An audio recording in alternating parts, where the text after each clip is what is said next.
ඔස්ට්‍රේලියාවේ ජීවත් වන ඔයාට අර්ථාපල් ළඟ තබා ගැනීමේ වරදට ඩොලර් 2000ක දඩයක් නියම් වෙනවා කිව්වොත් ඔයා විශ්වාස කරනවද? ලෝකේ පුරා රටවල අමුතු නීති පැවතුනත් බටහිර ඔස්ට්‍රේලියාවේ ක්‍රියාත්මක වන අර්ථාපල් පනත ඒ අතරින් සුවිශේෂී තැනක් ගන්නවා. 2016 වසර දක්වාම බලපැවැත්වුණු මේ නීතියට අනුව බලපත්‍රයක් නොමැතිව කිලෝග්‍රෑම් 50කට වඩා අර්ථාපල් ළඟ තබා ගැනීම හෝ ප්‍රවාහනය කිරීම බරපතල වරදක් ලෙස සැලකෙනවා.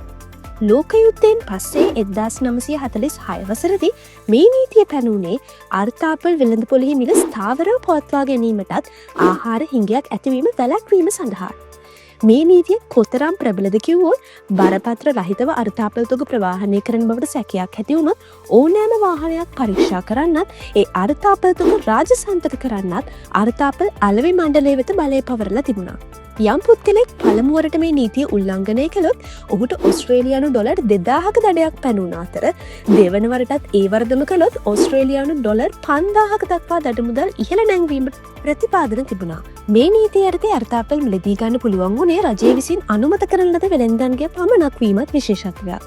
හැබැයි මේ කෙසේ වෙතත් නිදහස් වෙළඳපොළ ප්‍රතිපත්තියයි නවීන ආර්ථික අවශ්‍යතා සැලකිල්ලට අරගෙන 2016 වසරේදී මේ පනත අවලංගු කරන්න බටහිර ඔස්ට්‍රේලියානු රජය තීරණය කළා. ඉතින් අද වෙනකොට ඔස්ට්‍රේලියානුවන්ට කිසිම බයකින් තොරව තමන්ට අවශ්‍ය ඕනෑම අර්ථාපල් ප්‍රමාණයක් ළඟ තබා ගන්නත් ඕනෑම අයෙකුගෙන් මිලදී ගන්නත් නිදහස තියෙනවා.